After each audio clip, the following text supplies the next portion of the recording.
Right, we have disconnected for a bit. And you missed a part where I actually figured it out. I think it should be good now. We'll just reconnect to chat.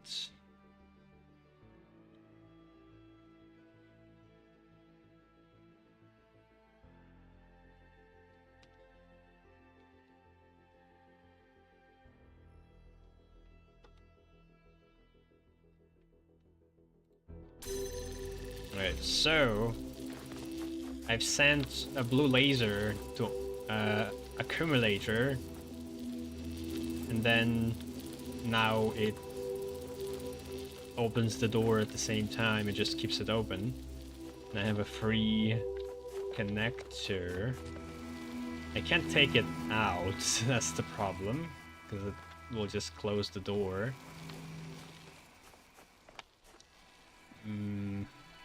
Can I make it so it's here? Yeah, I think I can. No. No. Shit.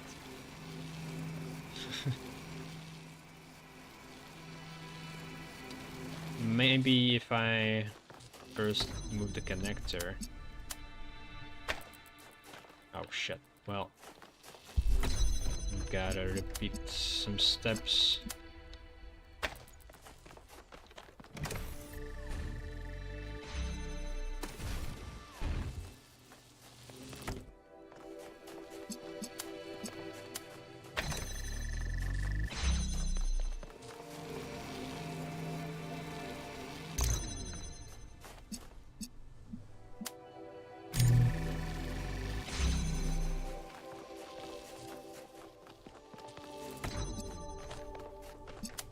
And there we go.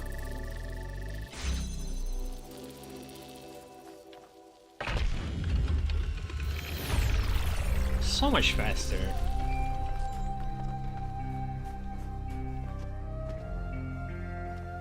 Did my consciousness just... subconsciousness was just working on it this whole time? Or it's just I'm in a different mood or with a different energy level?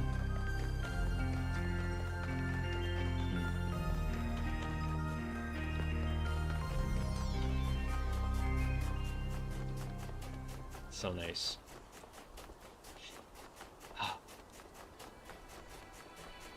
I love it.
Come on, this works.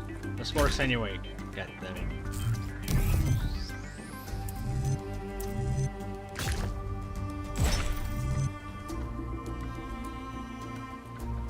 What? I have too many pieces. Apparently.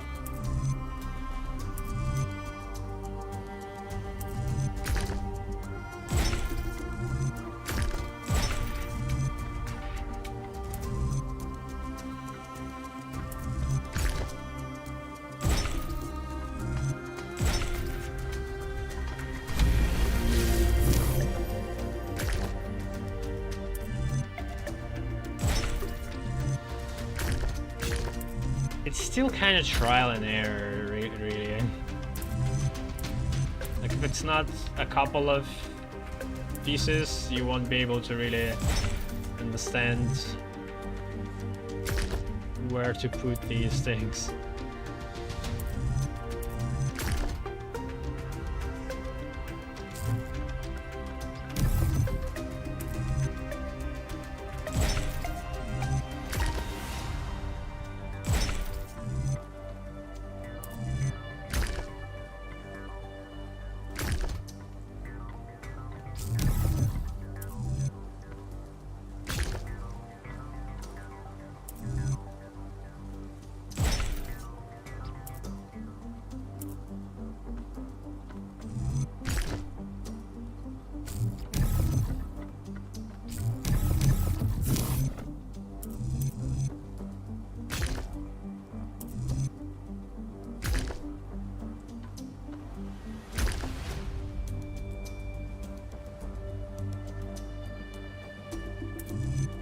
Can start with this.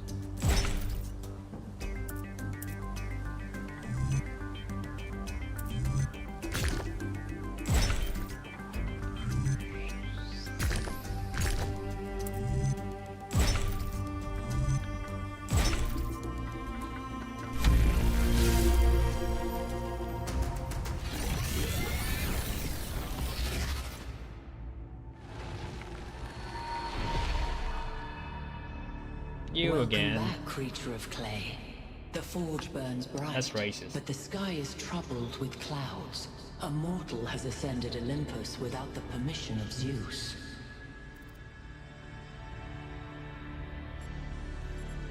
Tell me where Byron is. I don't think she would know.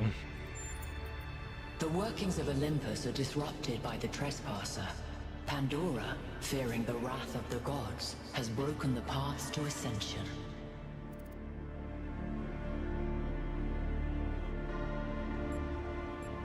How can Trespasser be freed? Only Prometheus can help you, for he has always favored humankind over the gods, and would see Olympus pass into your hands. But he is bound in the heart of the mountain. Break his chains, and he will show you the way.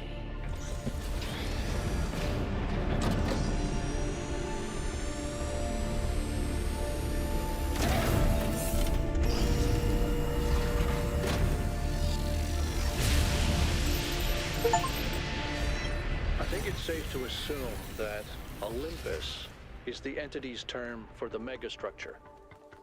It looks like our best chance of rescuing Byron is finding Prometheus and freeing him. How do you free a weird, glowing ghost thing? I suspect these entities exist within the megastructure systems, and what we're seeing is just how they manifest to communicate with us. I don't really care what they are. For now, let's play along.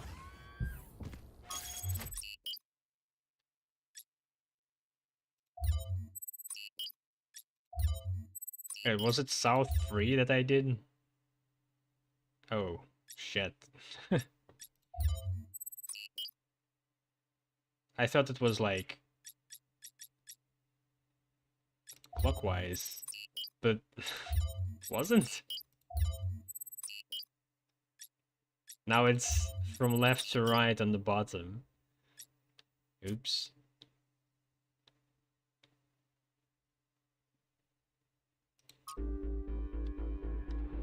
You know, I always kind of resented Byron for being so charming and charismatic. The dashing explorer, and one of the first companions, too.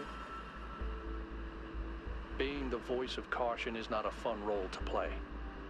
Always having to be the responsible one, the killjoy. The one who says, maybe that's too much. But sometimes it is too much. It's not your fault, Al.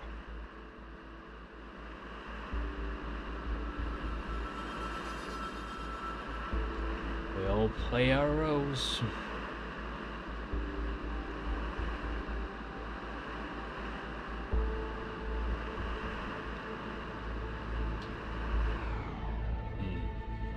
Wings.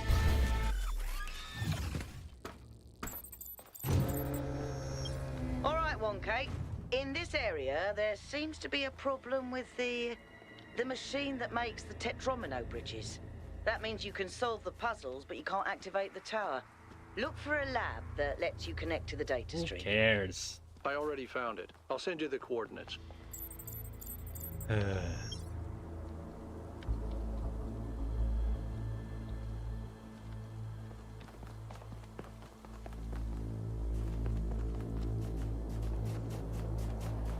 Scratch your back.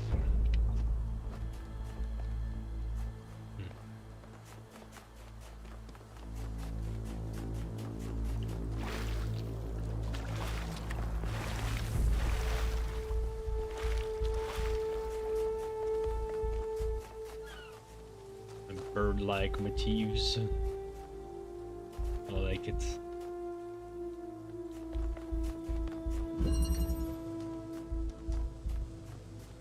Okay, what? Is there a second entry?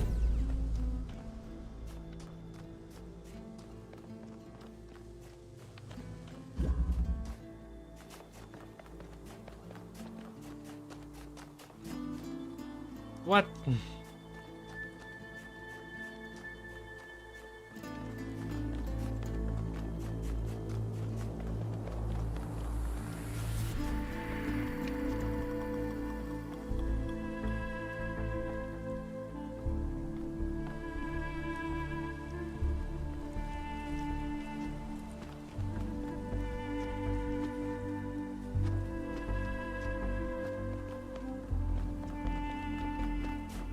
What the hell is this puzzle?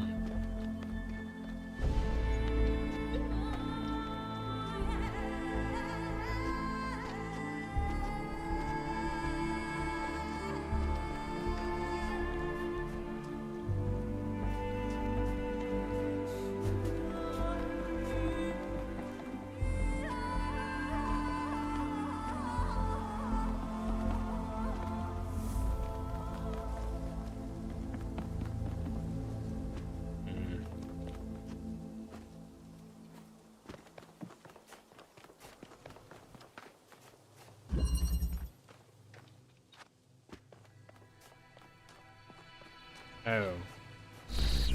Can teleport. Forgot that existed.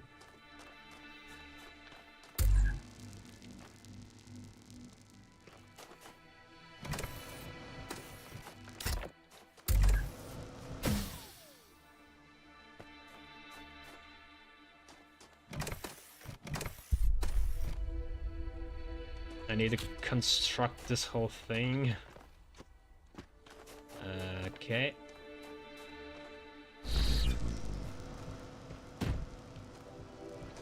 What were the pieces?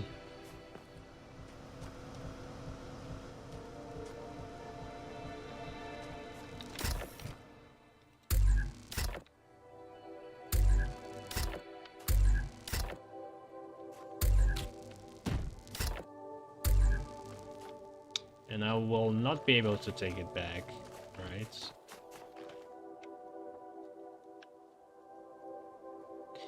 I guess there's no more pieces actually. Wait. Yes.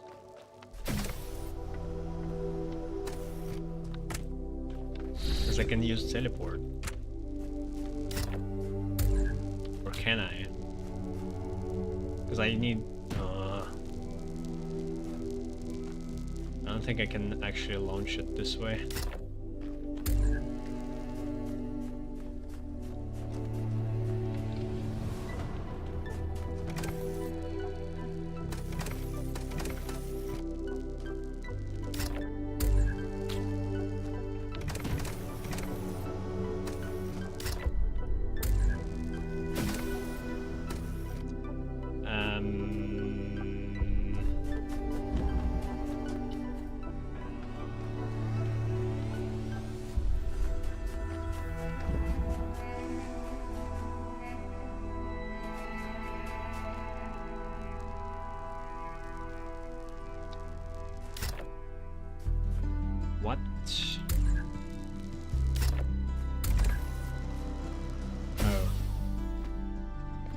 Okay, I was overthinking it. As always.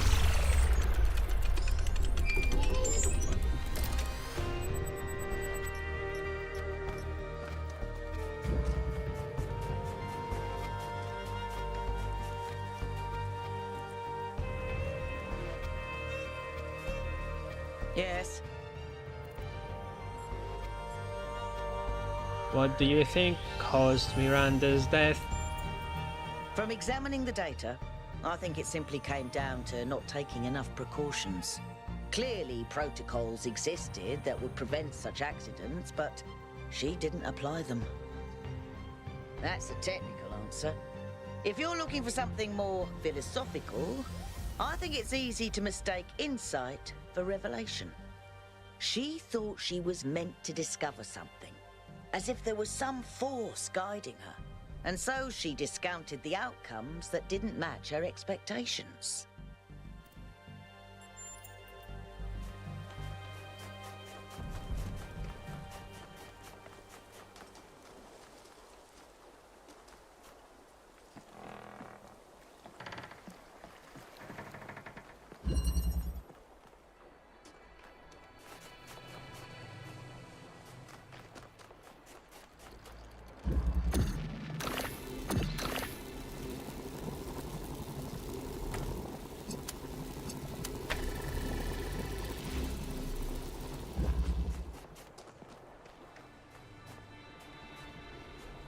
Why am I here?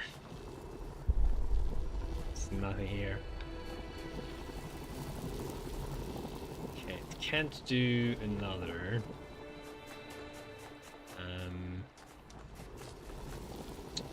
And there's only one connector, as far as I know. I don't really want it on the other side. Can I just do it through the window? Okay, it can. Oops.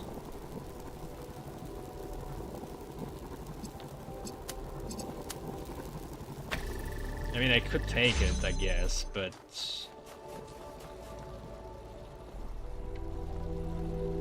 Then what? Will be behind this field.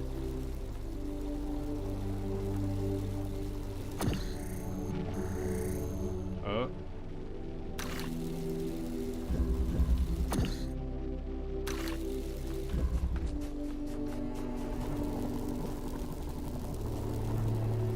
I don't see what I can do with this.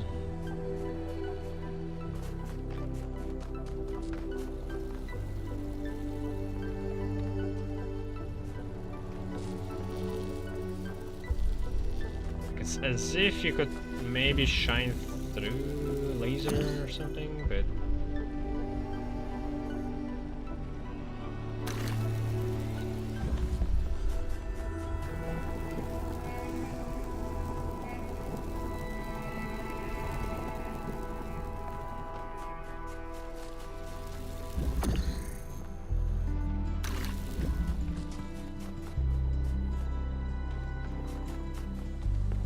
Oh, there was a teleporter here.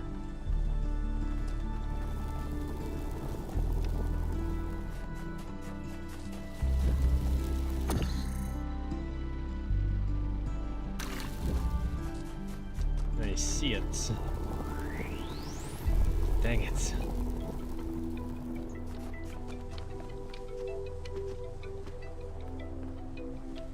I gotta open it, I think.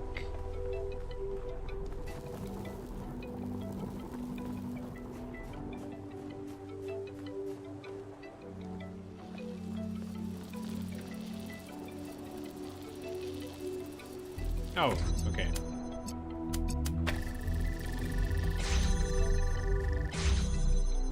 And now...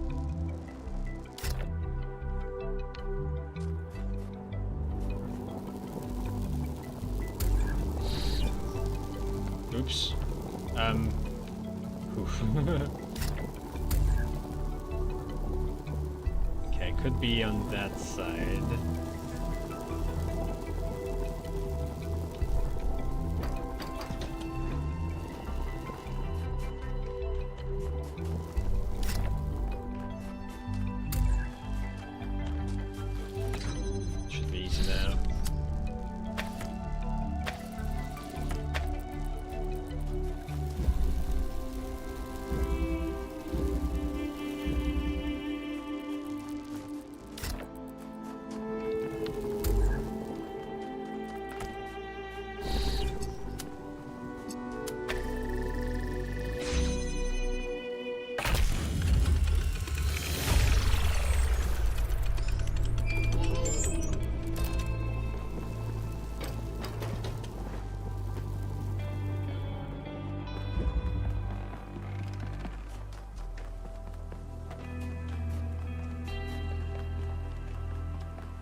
Okay, what does that mean? Bunch of squares somewhere.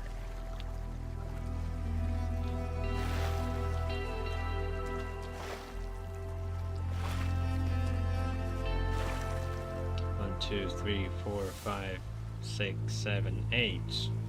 1, 2, 3, 4, 5, 6.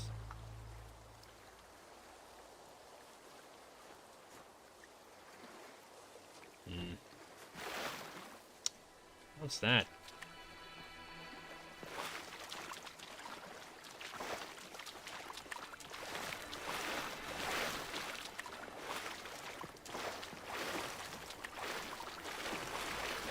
Interesting.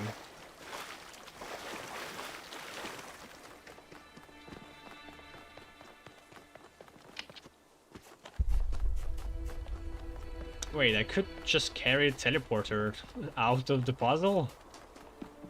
I don't know, I might die actually if I do that.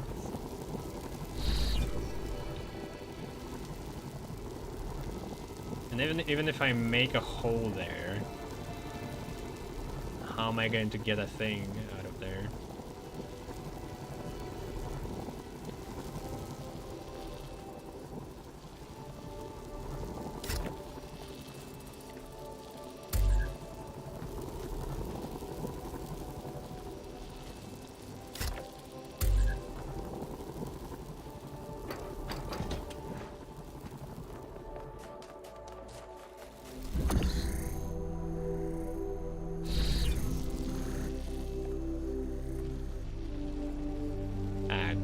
Laser. Okay, it might be for something for the other puzzle.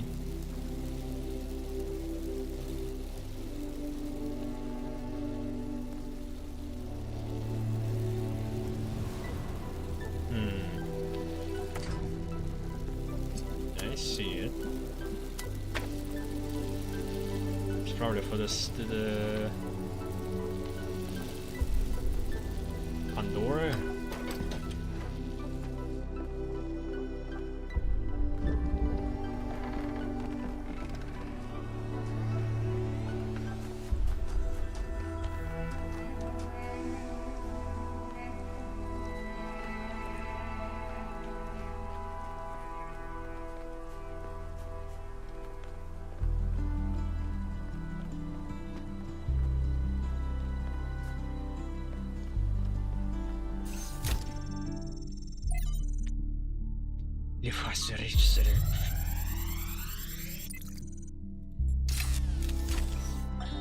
One day, undoubtedly, an expedition will pass by this island. It will seek to document facts and statistics, to enumerate reasons for us not to look more closely. That is what we do now. We seek facts rather than truth. Because truth might frighten and unsettle the comfortable people who like to sit in their conference rooms and debate which corners we should cut today. These people like to imagine the chaos that could come one day, like a comforting fairy tale of distant darkness. But they do not see the chaos that is at our walls right now. The chaos that also lives within us, a force that is both necessary and appalling.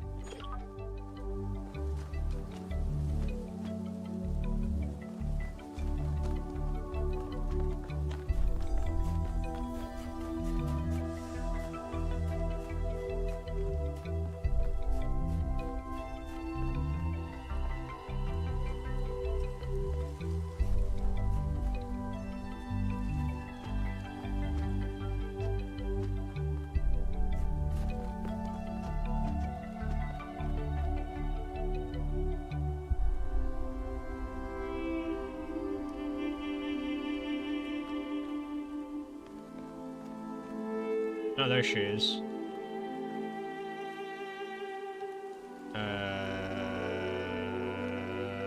The connector is somewhere far away.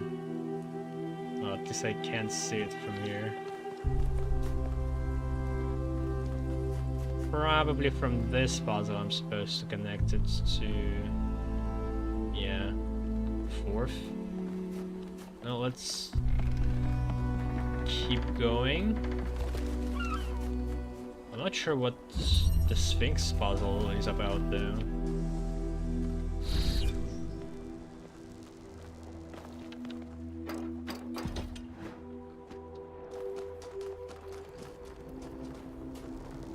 Another teleport.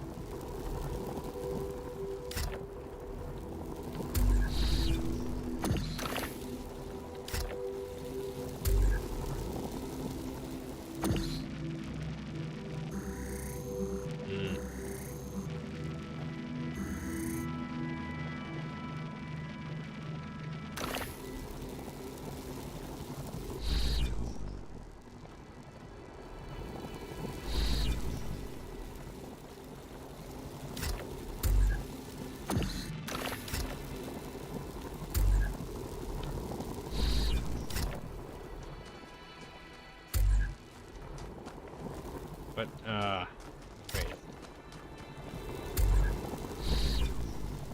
I need another teleport, I think.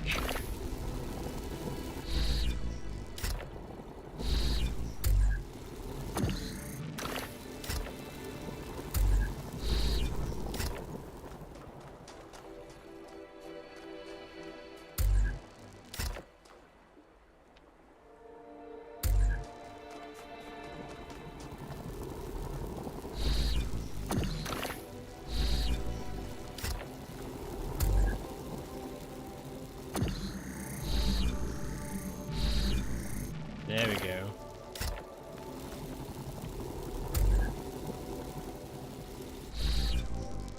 Well, I guess it would have worked anyway.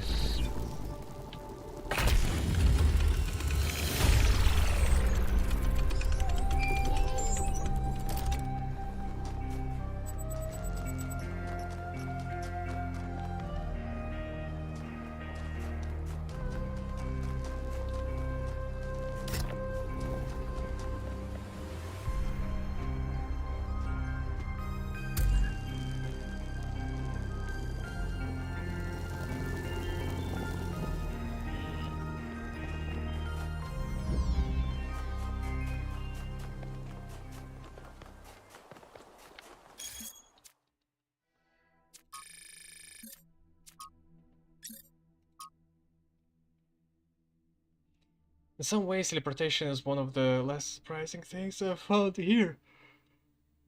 In that at least particle teleportation was known to be theoretically possible. Of course, that's still miles away from these teleporters, which operate on principles that simply contradict what we know of physics. Particle teleportation possible? What? As in deconstructing and reconstructing? It's still not quite in the realm of possibilities. Transfer of matter from one location to another is instantaneous without an observable wormhole or similar effect. There is, however, a release of exotic particles in that instant of teleportation which decay within fractions of a second.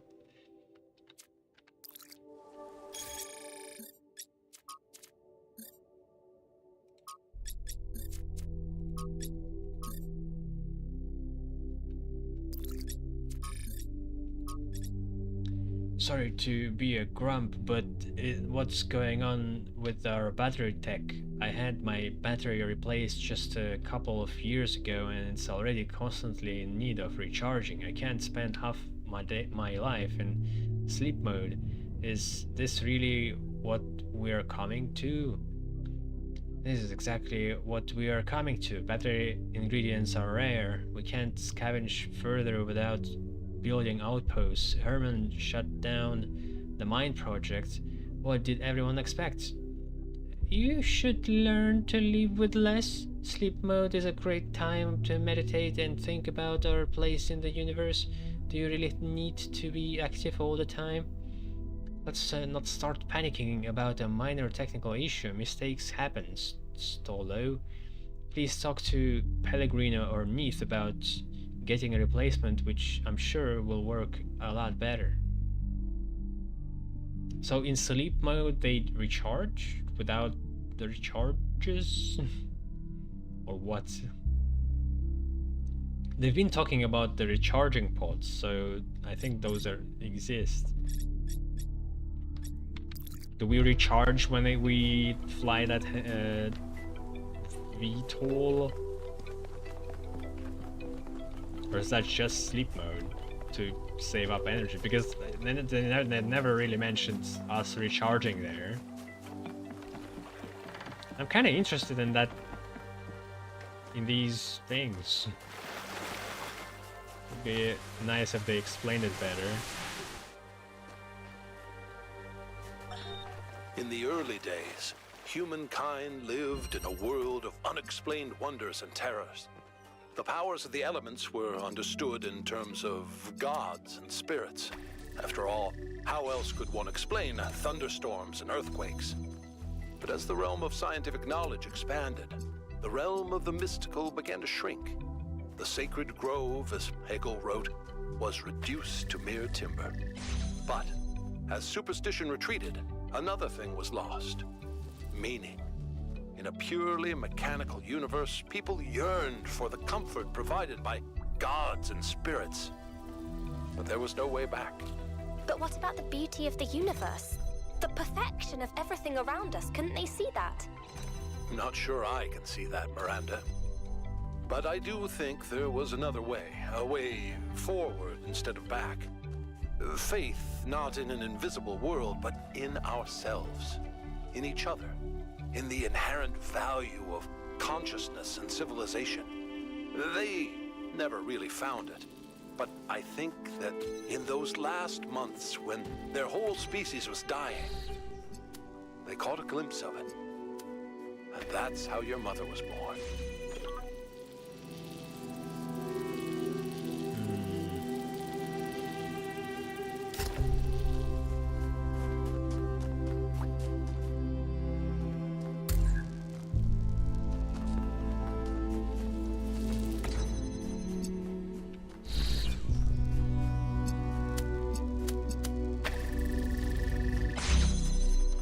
This is just to get a cube. They couldn't just put it out.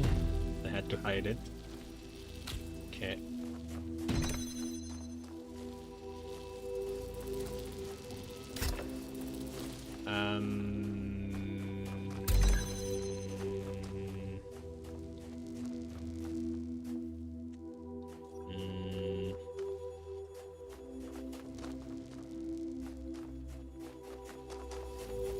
What?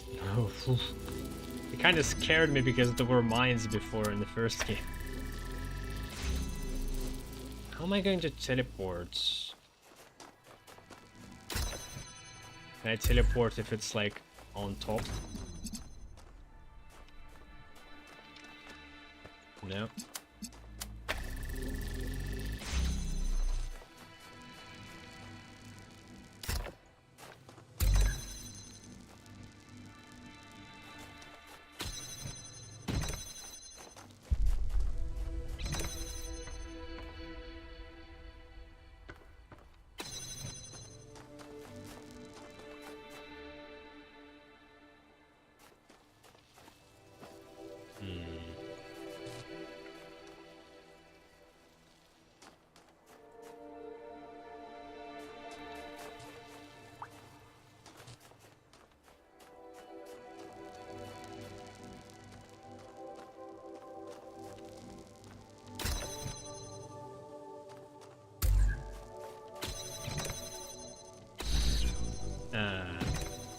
Okay, I see.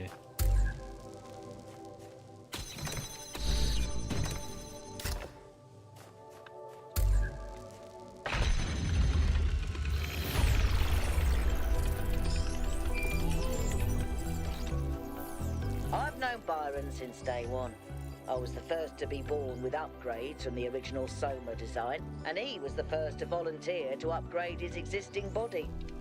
Yeah, he was a big supporter of upgrades. Deliberate evolution, he called it. Athena and Cornelius were very kind to me. And so was Byron, but he also made fun of me. And oddly enough, that made me feel more like an equal than anything the others said.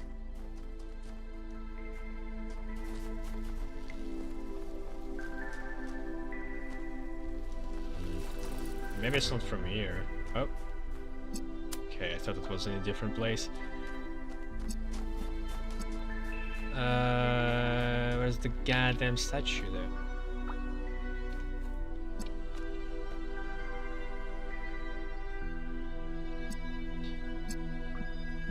What? Oh. Okay, so it was a connector there. I didn't even see it.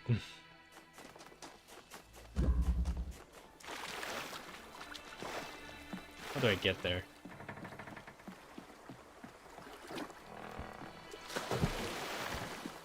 Ah, whatever.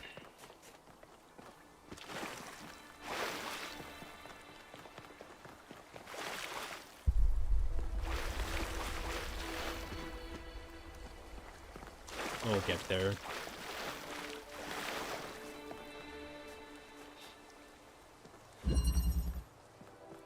Minimalism.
Like I could put a teleport here, but why?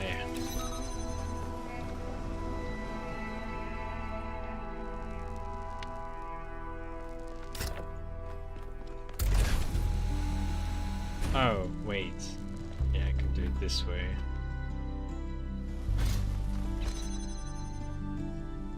Or...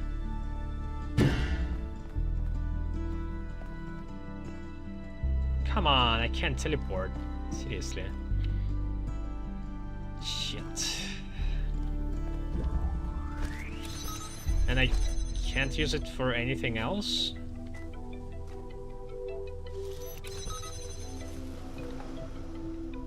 Oh, maybe I could get a vent.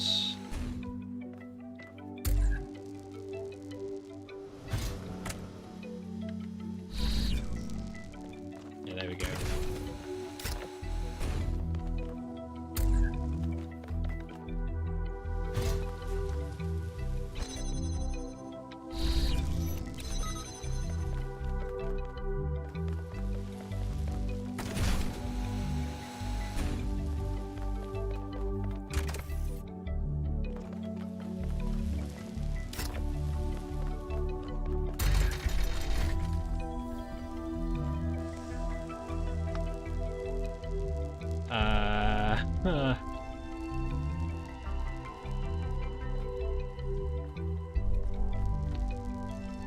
And this button, when it's pressed, it opens this slit.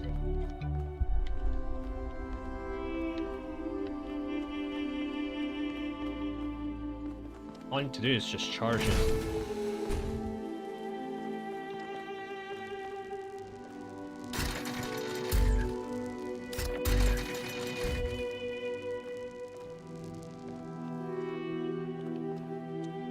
Will I be able to teleport on it, or if it's not on the grate, it's not going to work? In any case, I don't need to put something on that button.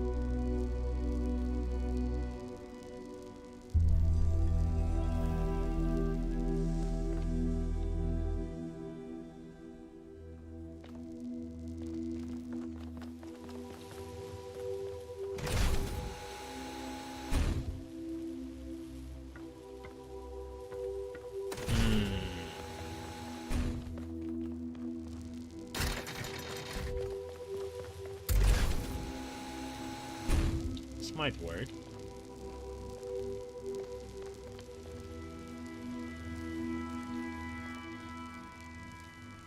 Can I put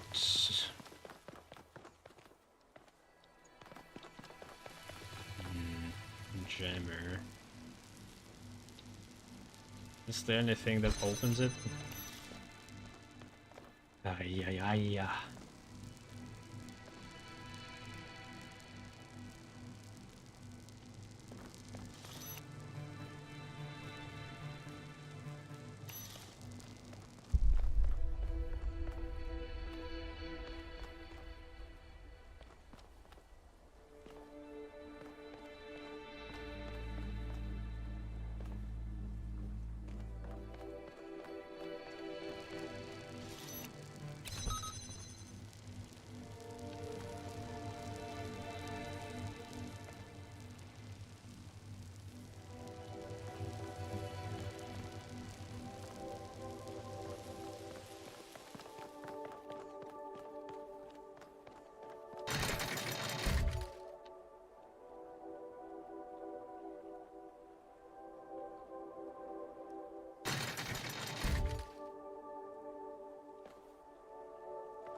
I have problems understanding how I can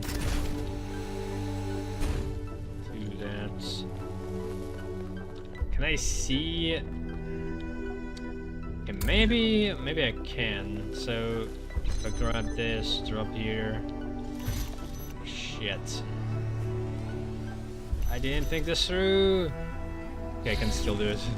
There we go.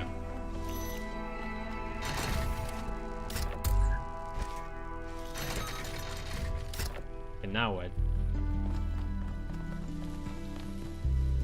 I mean, it doesn't matter where I put it. Might as well just do it here, right? But what am I going to put on the... Okay, myself, I guess. Right?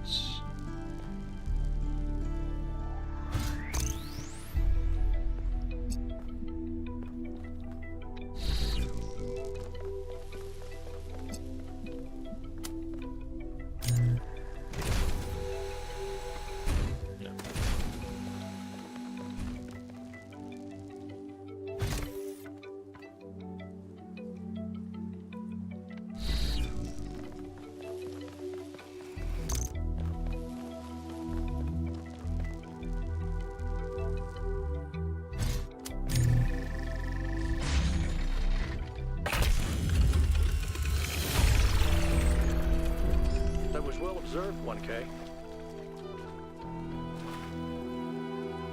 Stretch on stage here. What is freedom?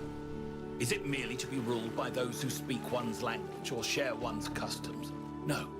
That is merely a more convenient servitude. Is it to have no obligations, no loyalties? No. That is not to be free, but to be alone. What of freedom from hunger and thirst? Here, we are closer to the truth. For freedom requires life. But one may have all the meat and all the wine in the world and still not be free. The most important freedom of all is the freedom to speak one's mind, to make one's thoughts public without fear, and so participate openly and boldly in democracy. It is the freedom of the dissenter and the gadfly, the rebel and the fool, that is the true measure of whether a city is free.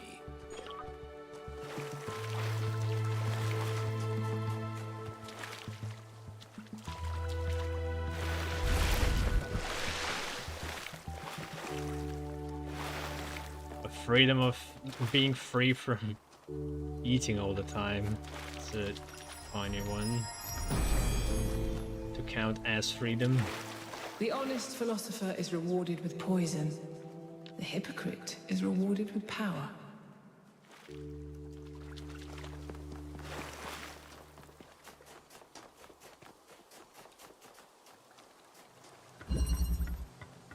Dude.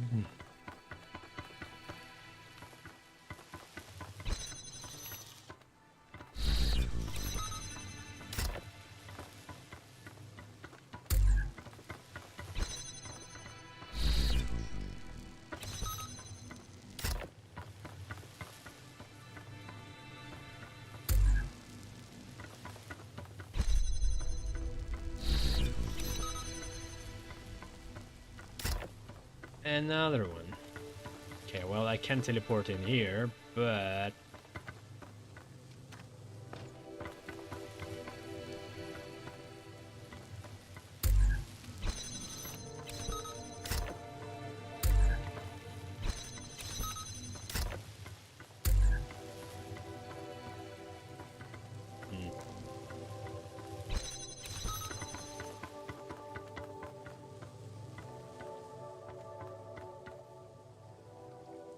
oh wait, so I need jammer here, and then how am I going to teleport there? Oh yeah, okay, I see. Just put it closer to the door.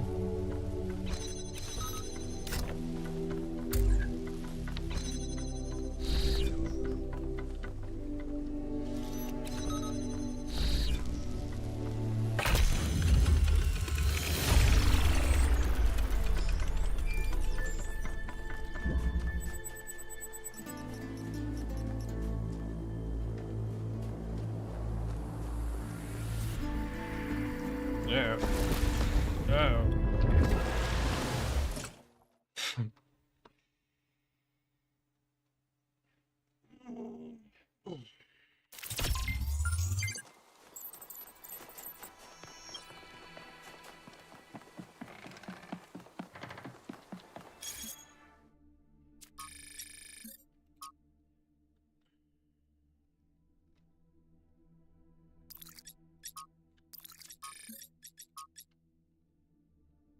Digging through the archive, I was surprised to discover that there is a movie based on the Talos Principle, an international co-production written by Robert Harrison Blake, a pseudonym for an unknown screenwriter, and directed by young Sergio Leone.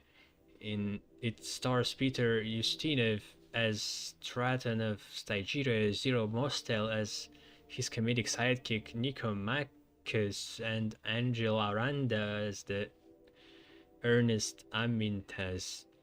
It's not realistic biography of Straton, but a kind of sword and sandal fantasy epic that culminates in Straton building a replica of the mythological robot Talos to defeat the war-crazed Spartans. That part is fun and surprisingly well done for its tiny budget, but the movie also contains a number of fascinating dialogue scenes inspired by Straton's work. Ustinov as Straton has a line I really liked. There are always hard times in human history. I mean, do you think we are the first to be besieged by enemies or to doubt the wisdom of our allies? But while yesterday is set in stone, a better tomorrow is always within your grasp. That's fascinating. Thank you for sharing. How weird that this film is not better known. It's what Trevor said in that studio file 1K found. Great art isn't always appreciated in its own time. It's not like people particularly loved Stratton himself, but we can appreciate it now.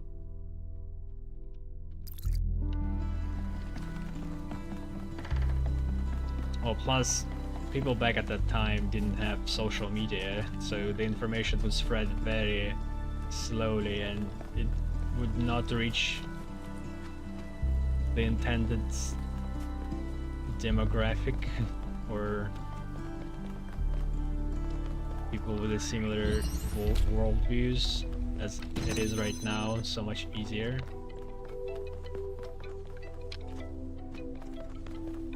What are we dealing with? Okay, teleport, but I can't. Wait, I can.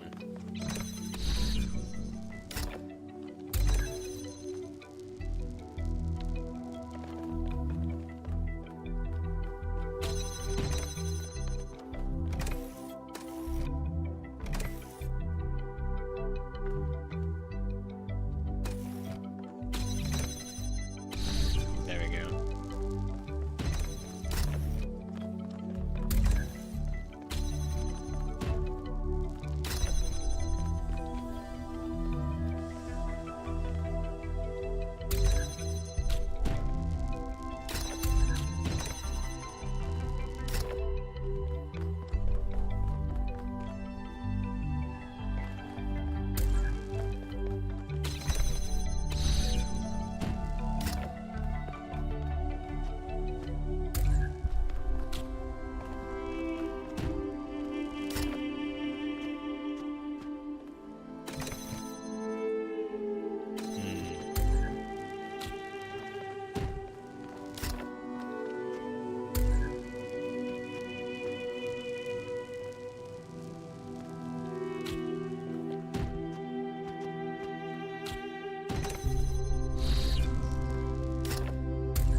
I think it's a lost one. Ah, so close. I just need a cube.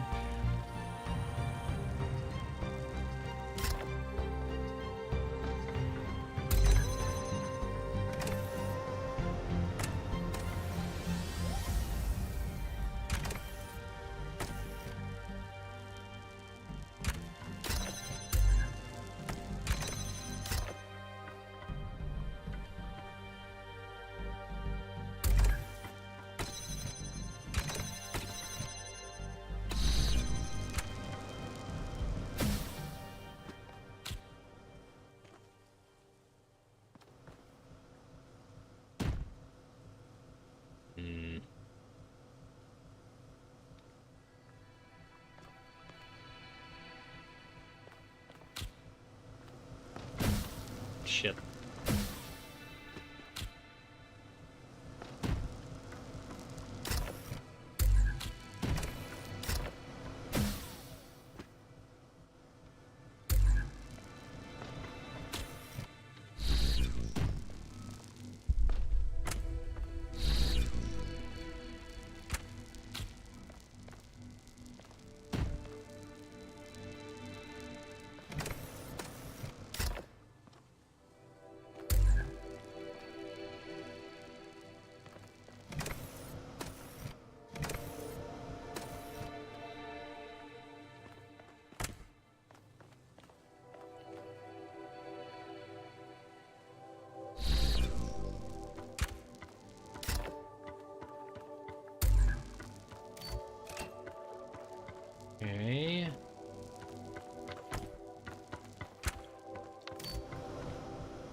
Why do I need another one? Can't I just have this?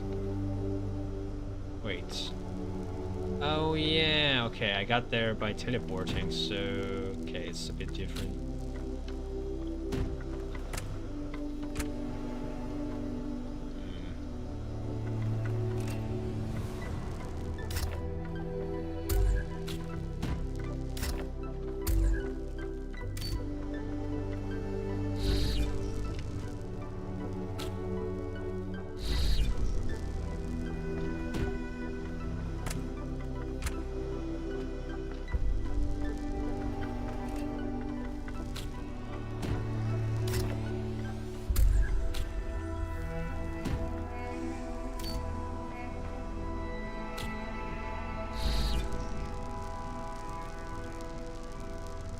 Oh.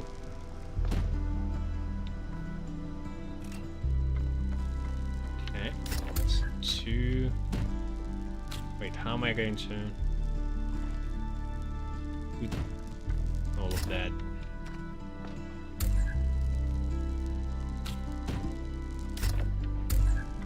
Oh. I know.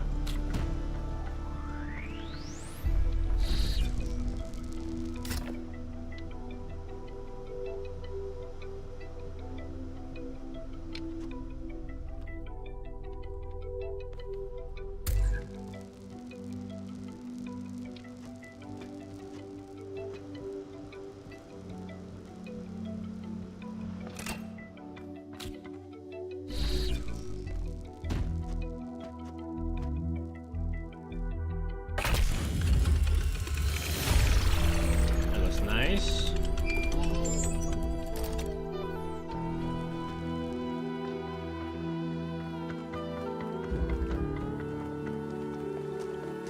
Yeah, this part of the game, it becomes of a bit better difficulty. I'm enjoying it much more.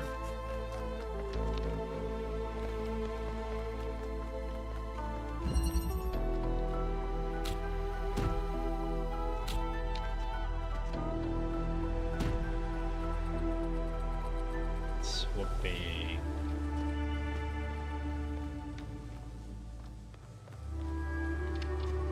What is that? Is that something new? Oh, that's teleporter. Just deactivate it.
Yeah.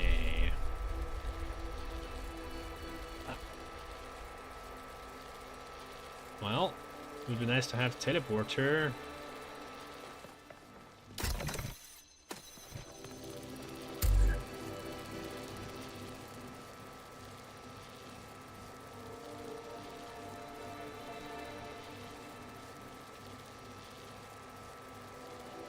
I think I know. Actually, I don't know. Fuck. There is a grate here.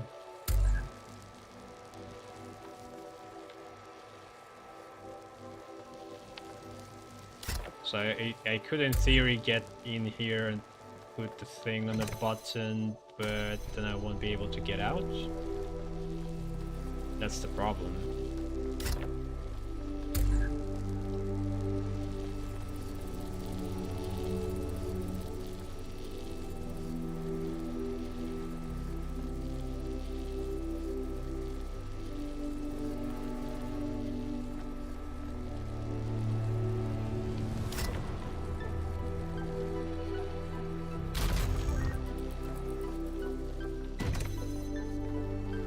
Oh wait, it's openable from this side. Okay, this changes things.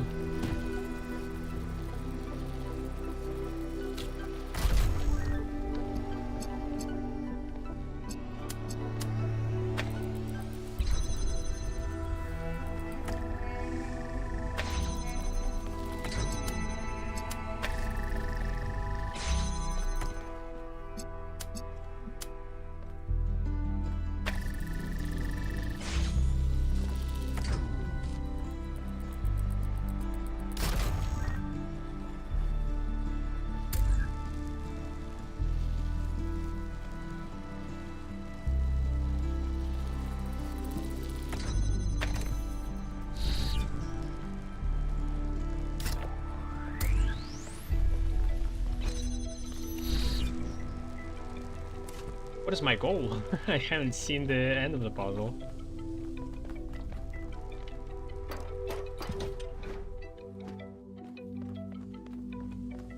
Okay, I just need to jam it.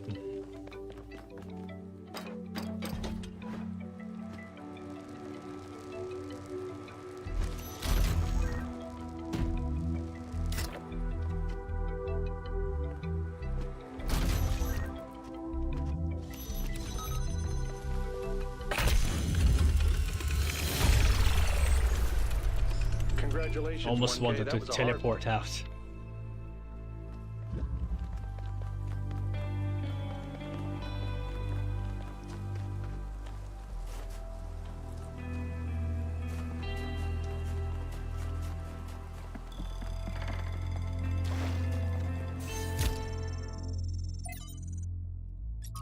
Chernyshevsky.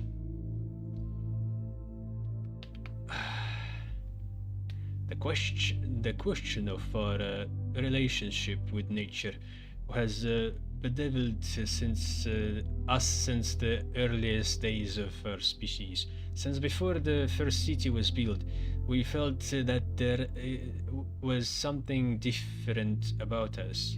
Animals we intuited were part of nature, we were not.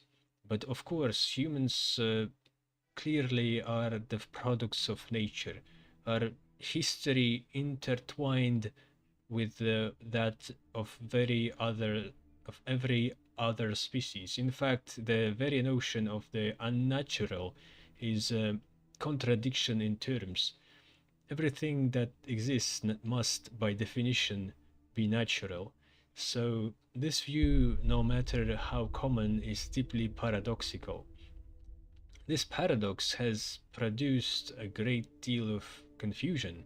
Some proclaim you chosen by a divine power, set above all other creatures, and are justly accused of arrogance.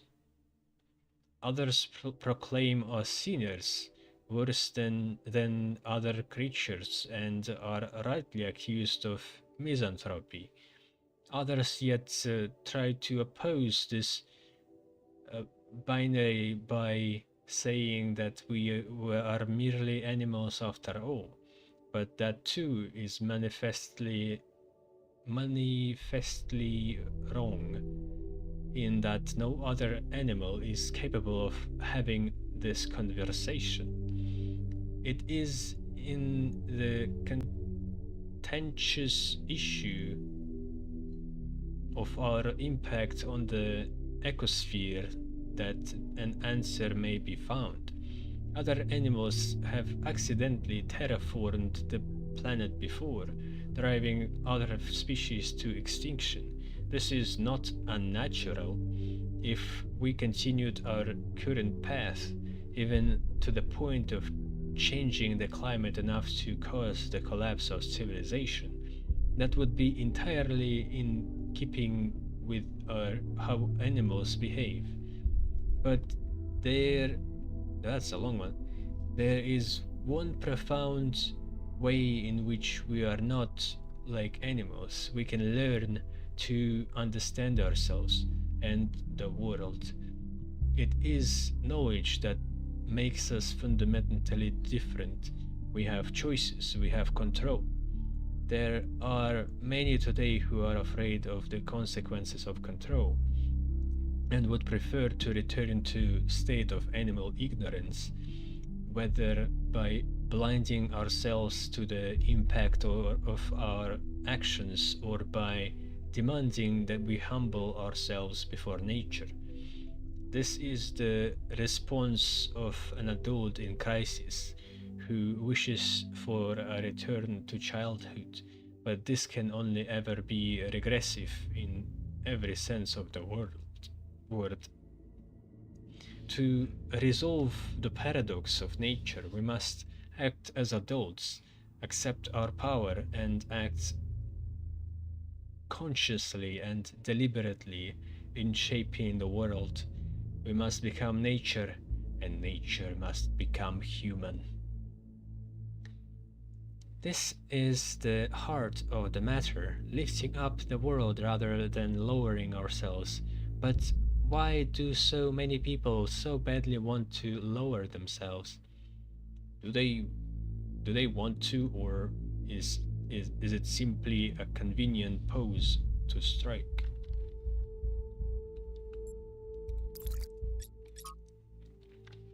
Upgrade.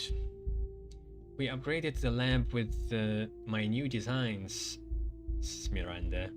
Synthesizing some of these pieces took longer than expected. We still have some bugs to iron out when it comes to complex structures, but it worked. Now the labs are safer and prettier, although Father says they look too much like spaceships. I don't see it, do you?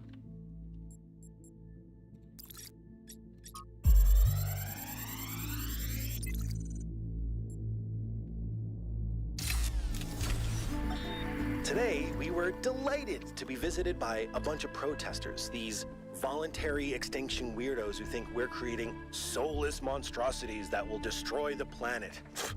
They broke into the facility and started yelling at everyone. Fun, fun, fun, right? Then one of them lunged at Alex. Big mistake. Chernyshevsky grabbed the guy and literally threw him across the room. I mean, almost threw him all the way off the dam. After that, the rest of them had a change of heart. Now, I'm telling you this because mostly it is not like that. But these people do exist. And somewhere in their shriveled little souls, they think that they're doing the right thing. They think they're being righteous. Now, to me, what Alex is trying to do is an obvious good. But that's not the same for everyone. Wait. Why is there extra triangles on the door? And are the doors all the same, or do they have different murals? I just started noticing. So there is the not progenitor. So that might be Athena. She got born. She made other guys. The other guys made a dome, and she was making labs. Or they were making dome and generating power and then created the city.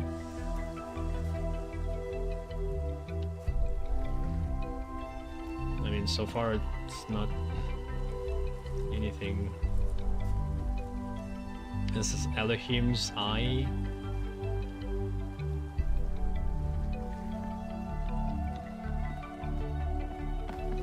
But I don't get why there's more triangles.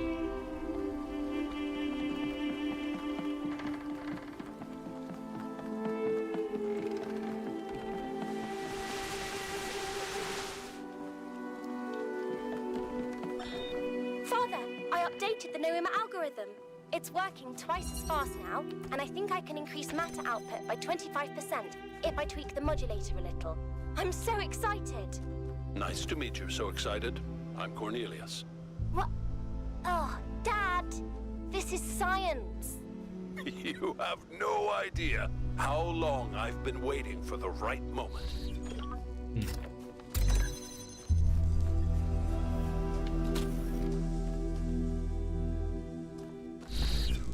Okay, the classic switcheroo.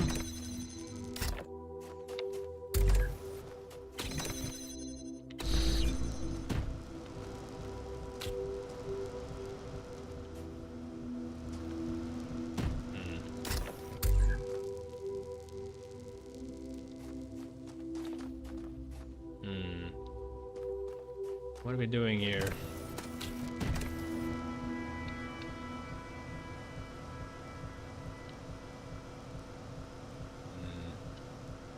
I think I need everything inside.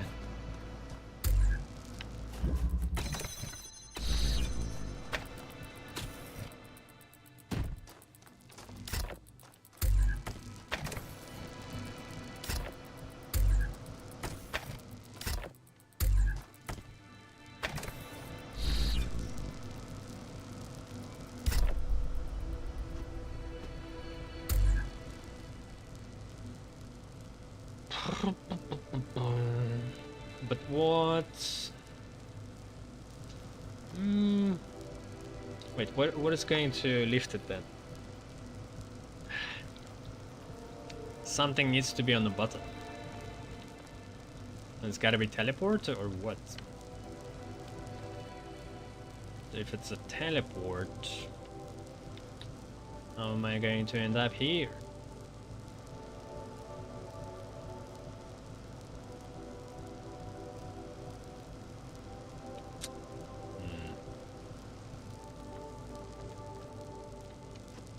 Hem.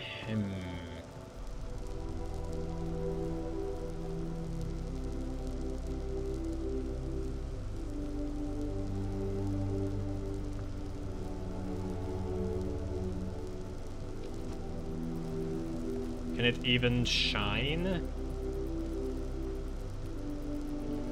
from the cube?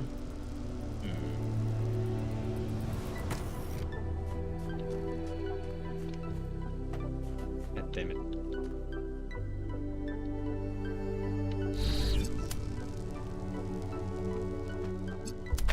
Oops. Oops.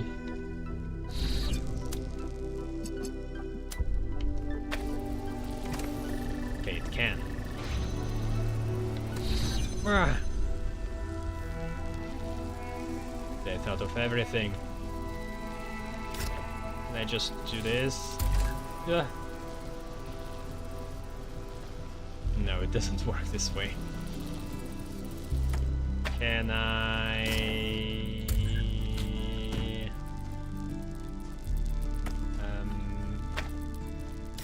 just do this? Ah.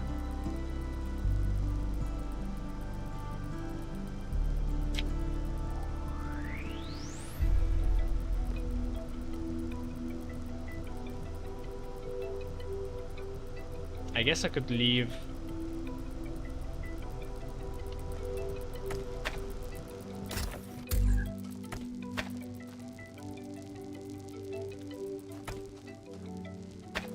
the teleporter there and then bring the connector. I don't know. It's... let's see.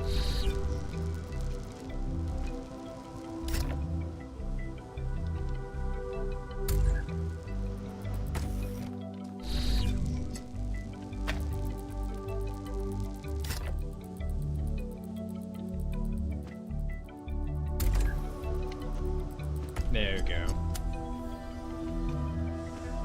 Just need to make sure I'm not falling down.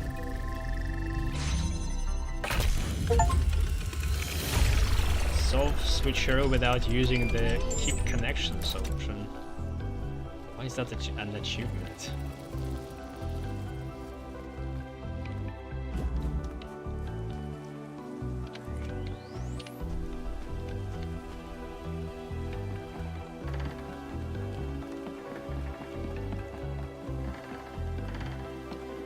I think I was solving it more dumber without using that, because I just didn't remember. Okay.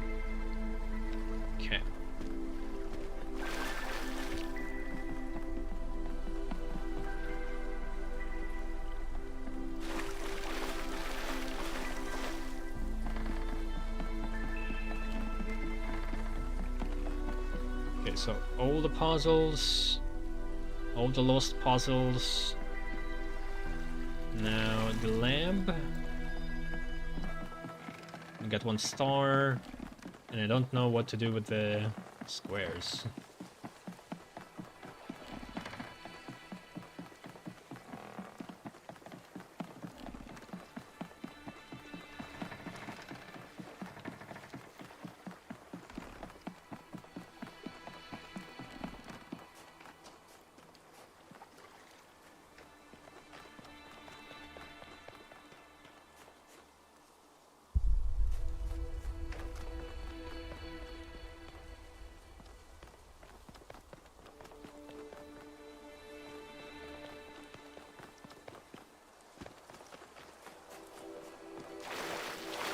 can I cross?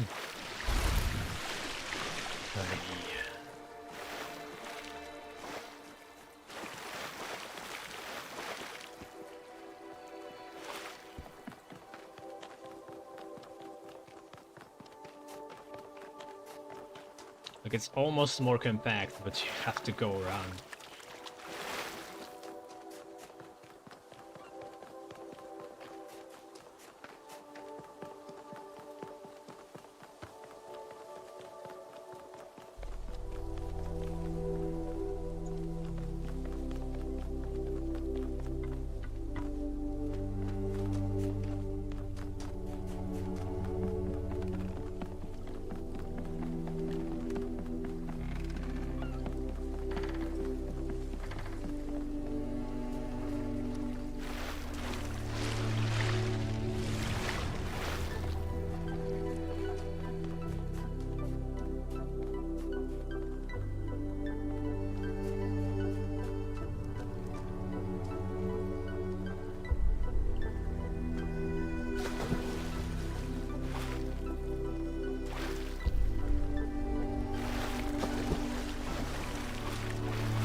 There it is.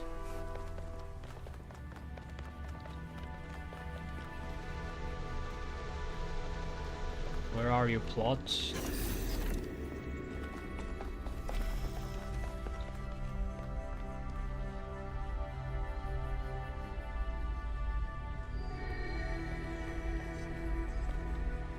Look at this place. It's beautiful, isn't it? Mesmerizing. That's how it lures you in, I think. You see all these beautiful things and your imagination starts working overtime. And the puzzles, the towers, the mysterious apparitions, it all draws you further in, deeper into the trap. What if that's the whole point of this place? What if every time you have one of those visions, another little bit of you is corrupted? But overridden why? With the hubris of this place. Why would somebody want that?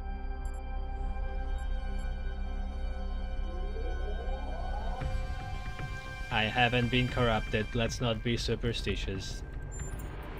I'm sorry. I didn't mean to suggest you were, whatever it is I'm trying to say.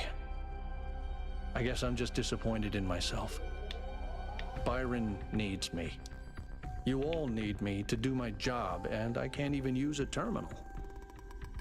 If this is all really the work of the Founder, I don't know, maybe she lost her way. Or maybe we're just not ready. But once we find Byron, I suggest we get the hell out of here and never come back. Damn it. Really? It's not that? 1, 2, 3, 4, 5, 6, 7. 7 in height. Okay, it's much more. It's 4 by 4.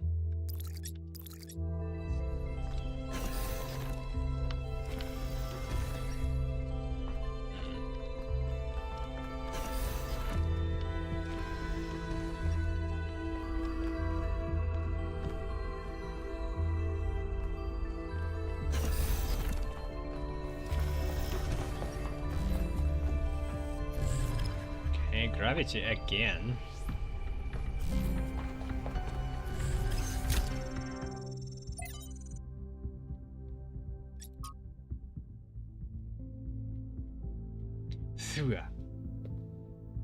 Dear Founder, everything has gotten so much worse since you left. We keep pursuing the goal, but our lives are getting less happy. When the weather is dry and the dam runs low, there is nothing to do in the whole city. Things don't get fixed anymore. We even had to dismantle the cinema. I know it was frivolous and pointless when we can just watch video files, but it was fun to go watch movies together like people used to do. I believe in your wisdom founder, I believe we have to avoid hurting the planet like our ancestors did, but I don't know if the mayor is doing what you would have wanted. Isn't there another way of reaching the goal? Please, I know you left for a reason, but I don't think we can go on this way. Go on this way. Burp. A fragment from Stratton's On the Universe. Amintas. You have made quite the catalogue of horrors, Stratton. Children dying in their mother's arms, cities perishing by the plague, and even animals living without peace of happiness. Nicomachus. Why must we listen to this? You know I have just eaten a heavy dinner. Because these things, which are ugly, must be confronted for us to reach the truth. You spoke of justice earlier, Amitas, but are these things just? They're not. Then you must admit the universe itself is not just. If the gods exist, then 34. It remains unclear whether Stratton believed in the gods or used them solely as metaphors. His work on the deities is no longer existent. Tantalizingly, Diogenes Laertius mentions that it caused fistfights in the Lyceum.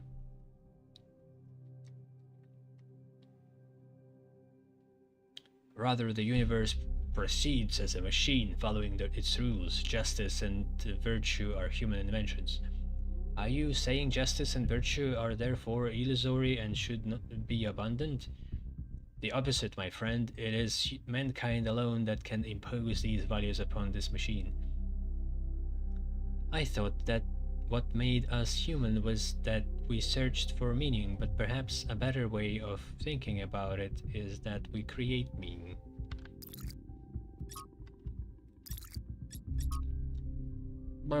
Trials in there is water underneath, like water for cooling. New primary site.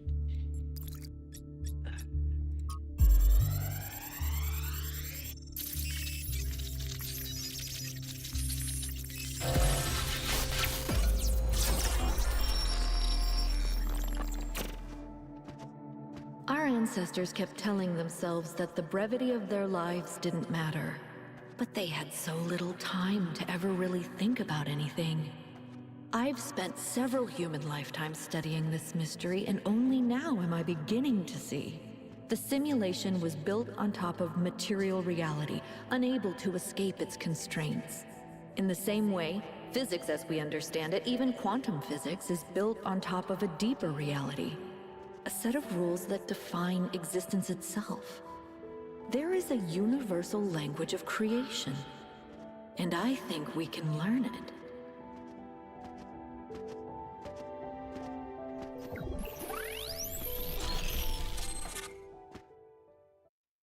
The language of creation.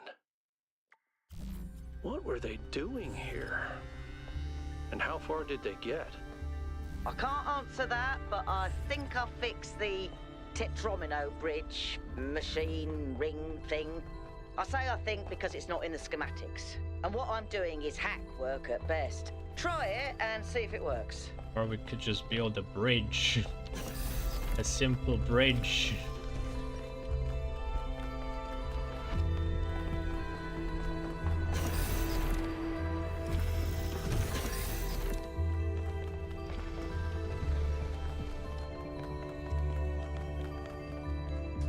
I've decoded another file from the data stream. Listen to this. Mother and father think of our discoveries as a language, a code. But I think they're wrong. They're so caught up in the technical details of running the experiments and upgrading the machine that they're not paying attention to the patterns we're finding, to the symmetries, the harmonies, the melodies. The fundamental language of reality is a kind of music, and it's beautiful. Beauty is an inherent property of the cosmos. I love the way she looks at things.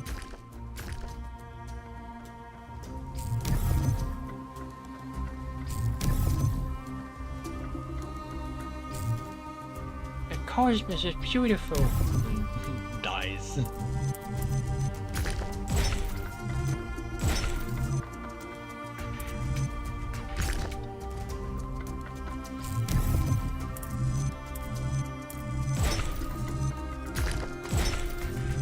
Come on, shit.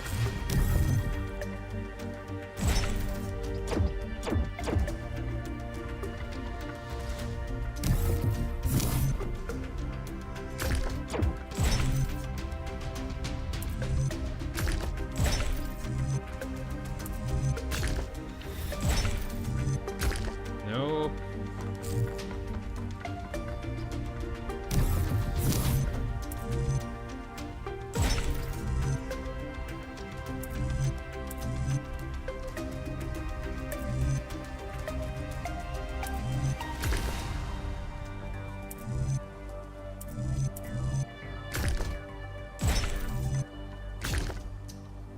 God damn it.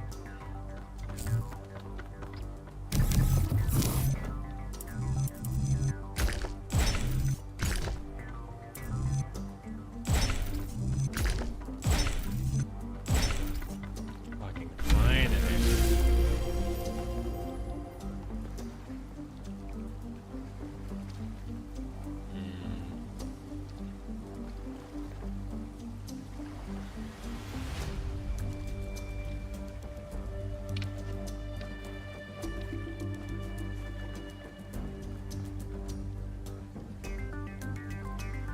Could it be that I need to make tetrominos in a certain way? It must be like 4x4. And it must make a path, which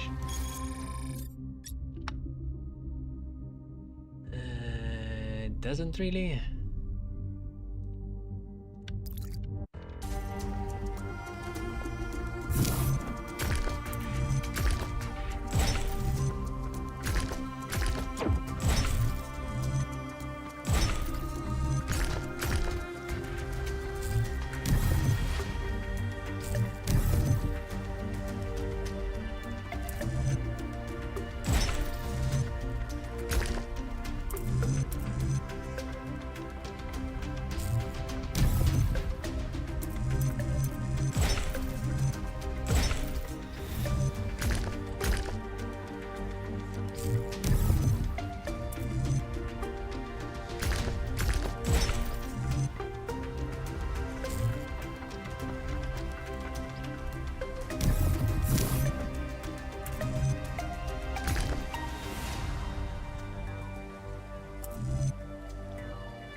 There we go.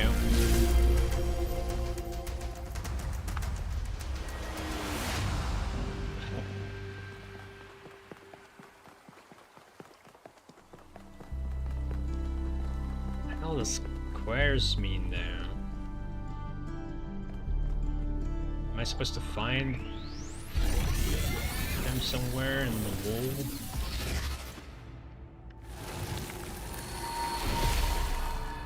The philosopher Straton of Stagira had little respect for the gods. Stagira. And instead placed his faith in Prometheus.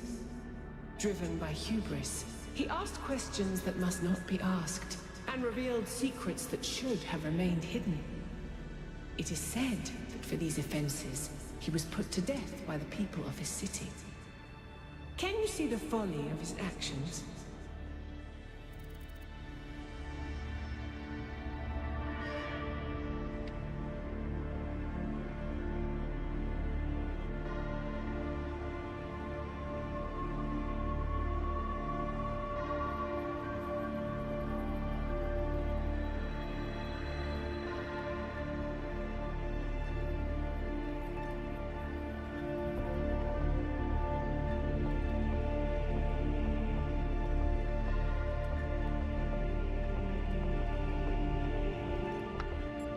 The folly was not his, it was the people who acted foolishly. Yet he was the one who broke their laws. Why do you judge them and not him?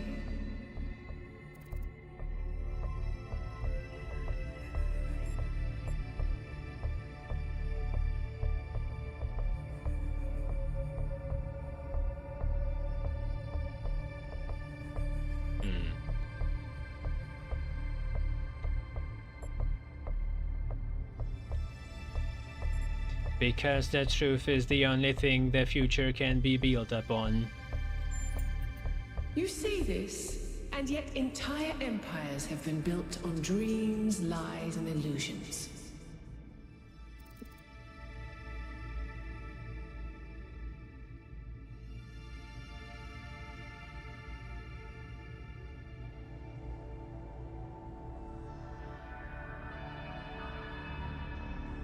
And where are those empires now? They are ashes and dust. But do you truly believe that a world built on truth would fare differently?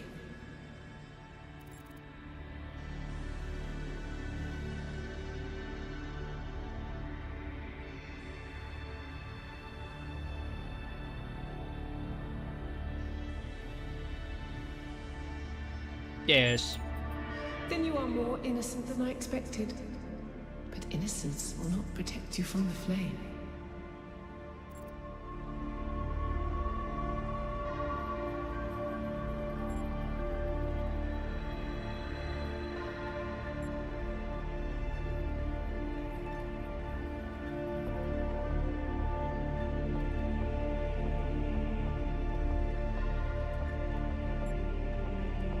My belief in truth does not come from innocence, but from the hard lessons of human history.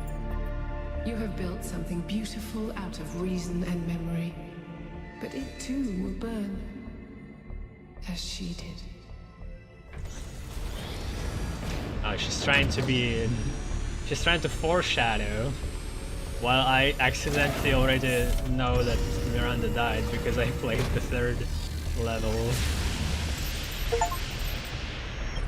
That was surprisingly calm, given how aggressive Pandora has been elsewhere. I didn't think she'd even want to talk to you.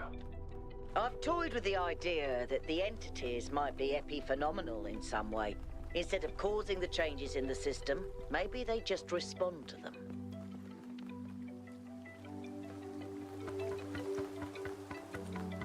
But what are the squares?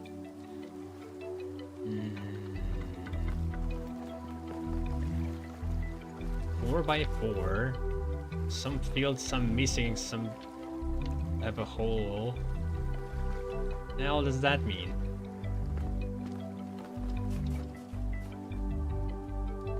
Yo, Yakut. Listening to Miranda talk about beauty made me think. Okay, this might be super weird and kind of pretentious, but I honestly mean it. What is beauty? Like, where does it exist? Is it just in our minds? Or is there some objective component? Something quantifiable? I always thought it was just perception. But if I understand her correctly, Miranda sees beauty as a property of the universe itself. It's partially biological, partially cultural.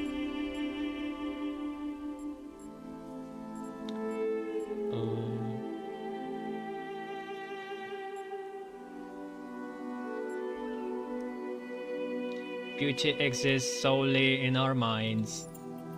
So, if it's completely subjective, if we're gone, does that mean there's no more beauty? Sure. Yes, it does. If that's true, then doesn't that mean that we have a responsibility to survive as a species? Even to grow so that more beauty can exist? Responsibility to who? The universe? It doesn't care. We already went through this. Imagine this. Spreading across the galaxy, it does. The good of kind of life with beauty. You must survive, yes. Yes, imagine sentience spreading across the galaxy, and as it does, the cosmos coming alive with beauty. That's a really powerful image. Are you Beauty converted yet? flowering in the universe as intelligence spreads. Thank you. I hope you're right.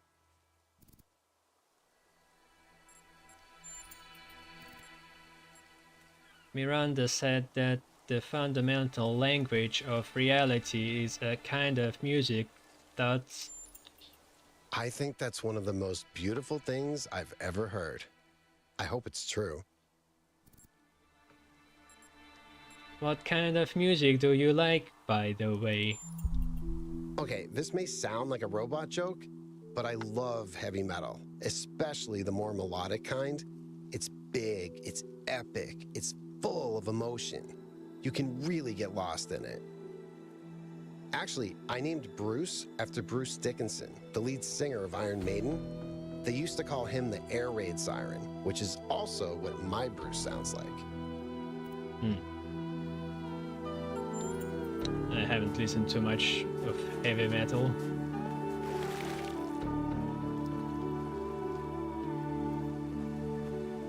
I don't even know where to go for the star.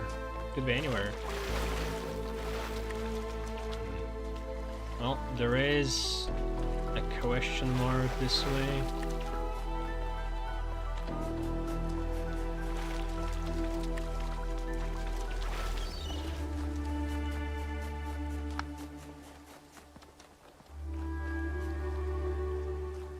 Oh.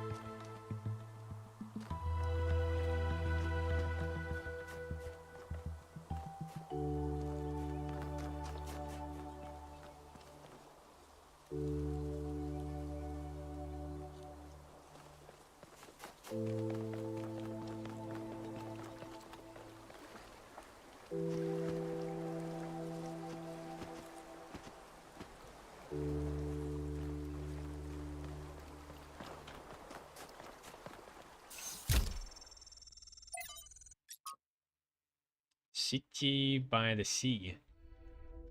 When I realized it was over, it was all really over for good. I decided to take one last trip to my favorite places before the symptoms got too much. Eleni K.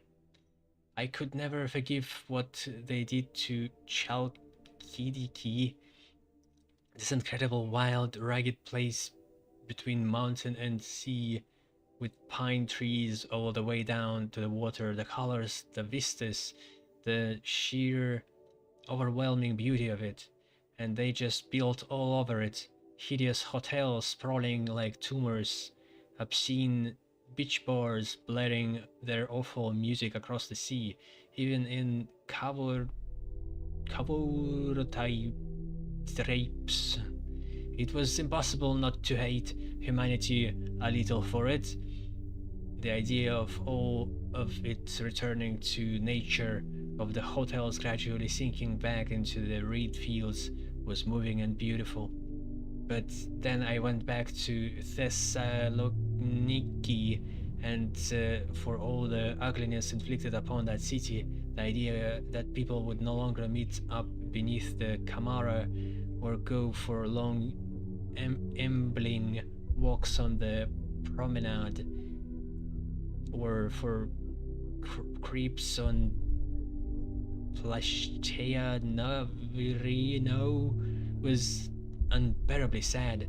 The idea of the rotonda just standing there empty after being a sacred place for so many centuries, it made me remember that it's not just beaches and forests that are beautiful, that cities can be more than just streets and noise. Cities can have histories and personalities, and that means something. Who am I writing this for? Do I believe there will be survivors after all? Do I think that crazy robot project I hear about will actually work out? do I hope that aliens will come to our planet one day and wonder who we were? The truth is that I don't know, but there is something in the love we feel for the beautiful things that we built, as much as in our revulsion towards unnecessary destruction that matters. Why didn't our ancestors understand that you can build in ways that make an area more beautiful instead of ruining it? Even if all they cared about was personal benefit, wouldn't that benefit them more? In the long run, yes, but people rarely think about the long-term consequences, especially if there's an incentive to act immediately.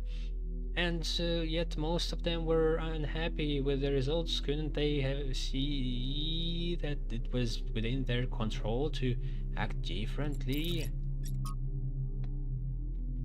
Solving the wrong problem. LD Armand. LD Armand, can you point me in the direction of a better timeline? Humans are problem solvers is a quote frequently associated with my friend Alexandra Drennan. It's become a meme on the internet, used both ironically and not. Through Alexandra, of course, is entirely earnest in her dedication to humanity. 1. She is also capable of being devastatingly sarcastic, but that's another story for another book. But it's also not entirely as simple as that. Take, for example, the recent extinction of the orangutan and the ensuing conversation about the dangers of unknown pathogens released by human activity. Most of us agree that a problem exists, and significantly most of us believe that something ought to be done about it. So we've identified the problem and we have collectively decided to act. So why is nothing happening? That's a serious question. A great deal of effort is expected on raising awareness, but expanded on raising an awareness, but I would like to suggest that sometimes our problem-solving impulses can get stuck on the worst goals. Awareness is not the issue. We've already convinced people that something needs to change. So if nothing changes, we have to wonder, why is the will of the people not being translated into action? Text missing from archive. Maybe the problem was that they didn't have enough hope. They could see the problems, but they couldn't imagine that one day those problems could be solved. It's easy for people to get so lost in the problems of the present that they think nothing will ever change. They lost hope because the historical circumstances they found themselves in encouraged despair, but that in turn meant the conditions could not change. How do you go against history itself?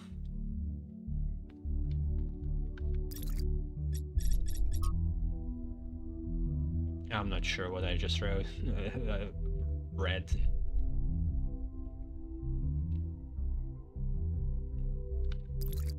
Like, what do you expect from individual people?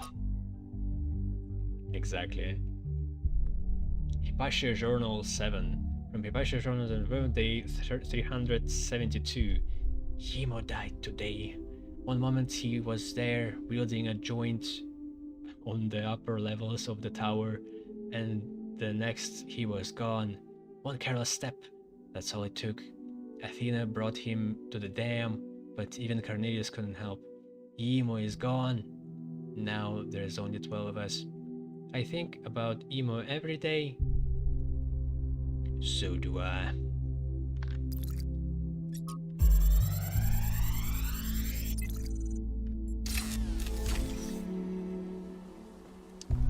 This is a design for an improved charging station. Fascinating, but not relevant. What do I mean, not relevant?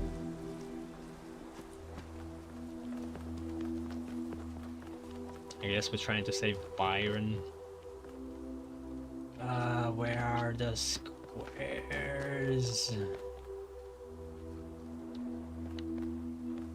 Where does this lead?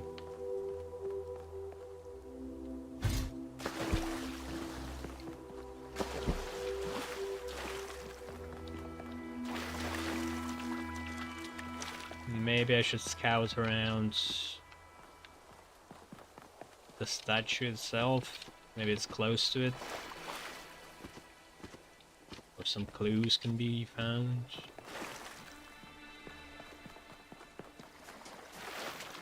It's as if there was a path.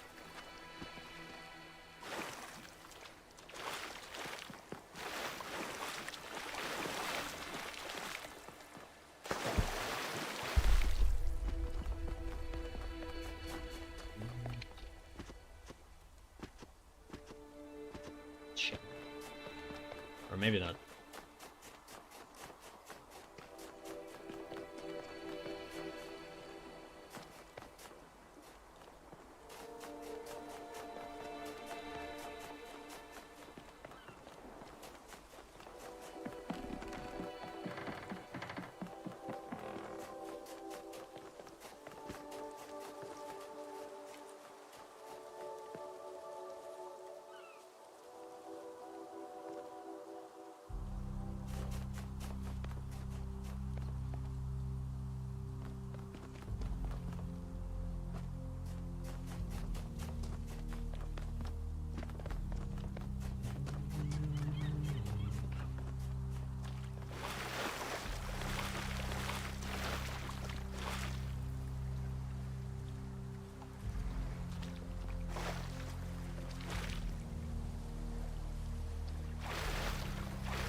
There's something here.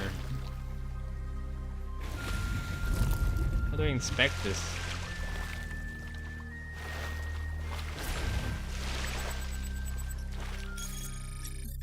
Plane.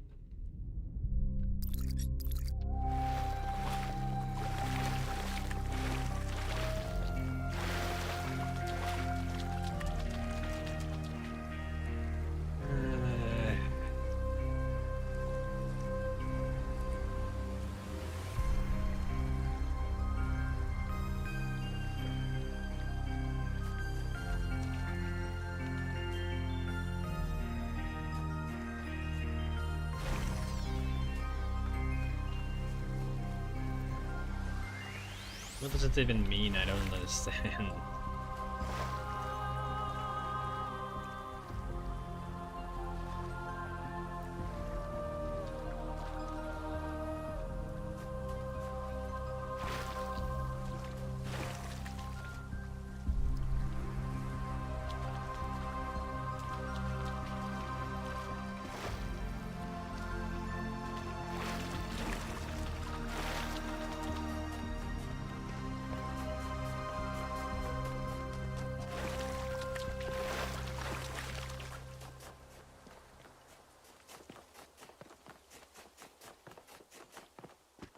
Ah, damn it. Okay, maybe I can get... Maybe it's like a map. It was a map before, but then... What do I need to find on that map? It's not, it doesn't have crosses or anything. Like it has empty squares, 8 empty squares. I don't think there is like 8 levers I need to find on such minimalistic map. It's gotta be something else, but I don't know.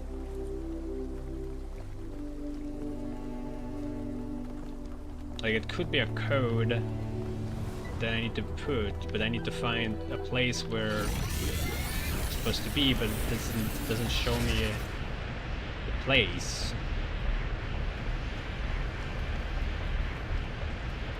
Oh. Oh. No. Damn it.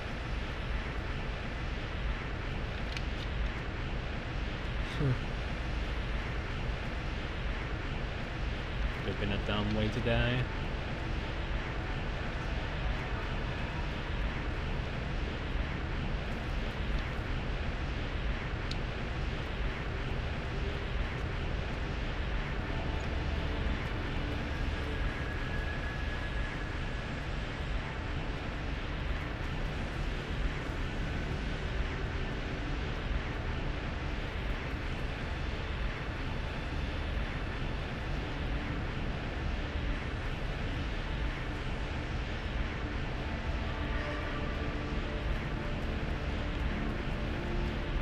thought it would be like a perspective where from a certain angle you can see something beautiful, but no. Almost looks like it.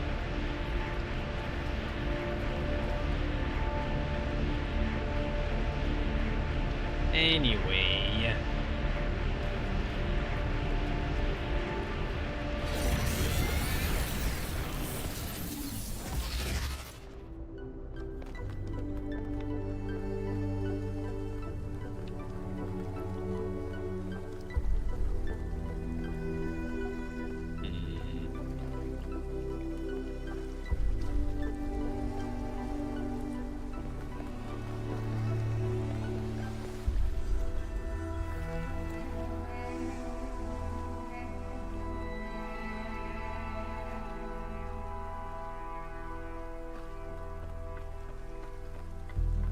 Oh wait. Okay, this could be it.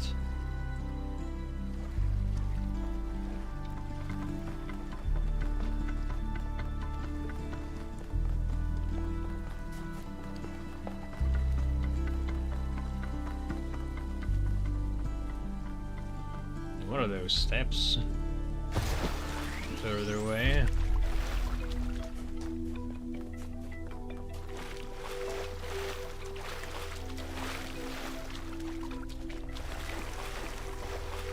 Golden puzzle.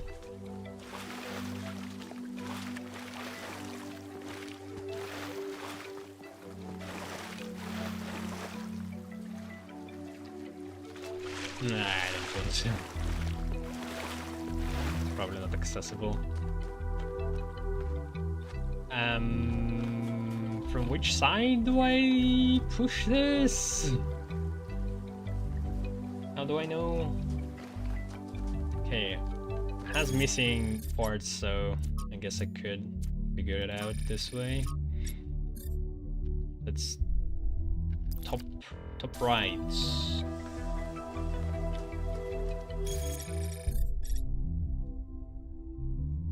Do I press on those ones?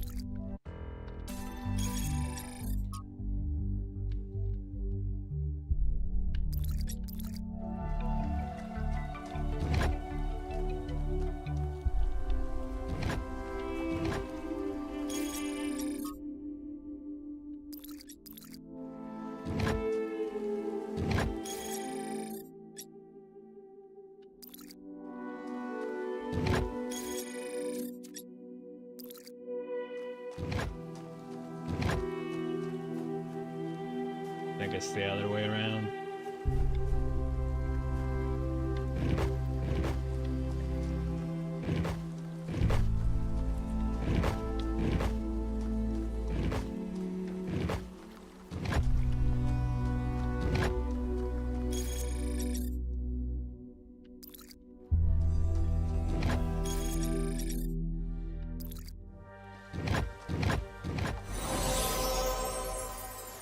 Nice. Alright, I'm glad that I found it. Still didn't resort to the internet.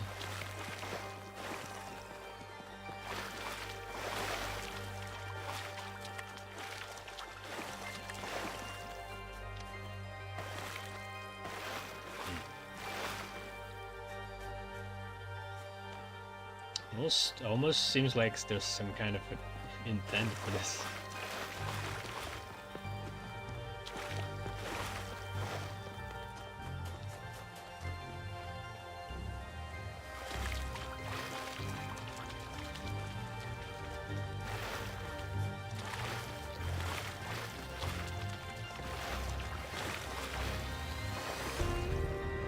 I would say this world is not bloated. Like this could pass.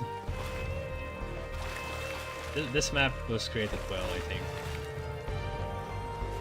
Because you still have to run around a bit, but there's a bunch of things to see, and they're kind of close together, and you could find shortcuts. Yeah, this one is fine. fine.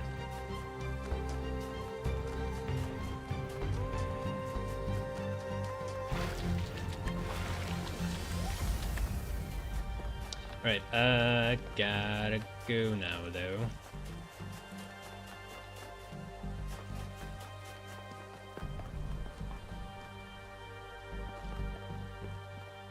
We did this world and finished the third one. Got to see gravity and